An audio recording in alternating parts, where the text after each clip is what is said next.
Saudara, ke informasi lainnya, polisi menetapkan Saifuddin Ibrahim sebagai tersangka kasus penodaan agama. Saifuddin sebelumnya diduga mengunggah konten ujaran kebencian lewat kanal YouTube-nya.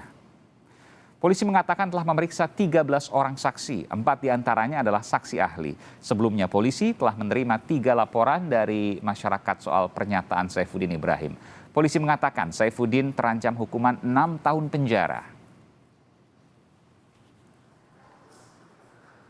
SI sebagai tersangka pada tanggal 28 Maret 2022. Tentu penetapan tersangka terhadap saudara SI berdasarkan KUHP ya, di mana berdasarkan hasil penyelidikan, pemeriksaan saksi maupun saksi ahli dan telah dilaksanakan gelar perkara.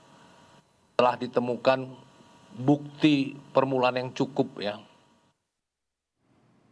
Polisi mengatakan saat ini Saifuddin Ibrahim berada di Amerika Serikat. Saifuddin yang masih berkewarganegaraan Indonesia diminta untuk mematuhi proses hukum yang berjalan. Polisi saat ini juga sudah bekerja sama dengan lembaga lain untuk menangani tersangka Saifuddin yang berada di luar negeri. Bagaimana proses penelusuran dan penangkapan tersangka penodaan agama Saifuddin Ibrahim yang saat ini disebut berada di Amerika Serikat? Sudah terhubung saya melalui sambungan Zoom dengan Kabak Penum Divisi Humas Polri, Komisaris Besar Polisi Gatot Repli Handoko. Pak Kabak Penum dengan Aiman, Kompas TV.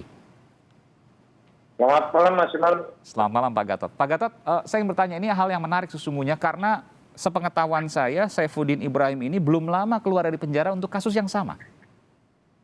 Betul Mas, jadi terhadap yang bersangkutan ini juga dilaporkan kembali oleh masyarakat terkait pernyataan atau ucapan beliau yang menyangkut sara yang beredar di media sosial.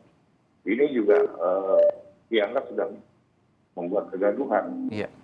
Nah, tadi sudah disampaikan bahwa penyidik dari Polri dalam hal ini ditangani oleh Divisi Cyber itu menerima 3 laporan polisi. Yang pertama itu telah dilaporkan tanggal 18 Maret.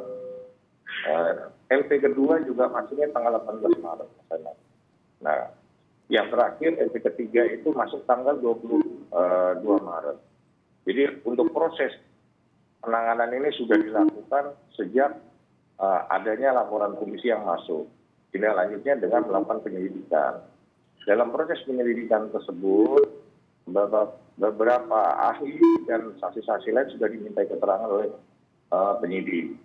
Nah, dalam hal ini sudah jelas di hasil gelar pada tanggal 22, ini dinyatakan 184 KUHP sudah mencukupi untuk menetapkan yang bersangkutan dari proses penyidikan menjadi penyelidikan menjadi penyidikan sehingga ditetapkan sebagai tersangka.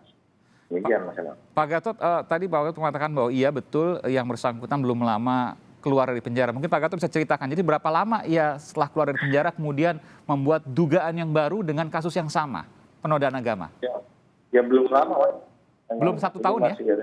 Ya, belum 1 tahun yang jelas. Oke, luar biasa. Dan kemudian mengulang perbuatannya, diduga mengulang perbuatannya. Dan saat ini yang bersangkutan berada di Amerika Serikat. Polisi sudah mengetahui sesungguhnya posisi yang bersangkutan.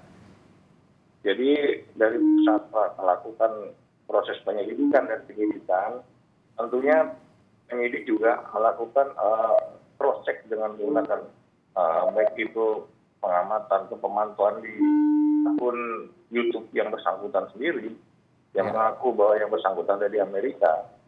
Nah, penyidik dalam hal ini tentunya segera melakukan koordinasi dengan beberapa instansi terkait dan juga nanti kami akan koordinasi dengan NCB Interpol untuk bisa mengetahui keberadaan yang bersangkutan apakah benar di Amerika Serikat.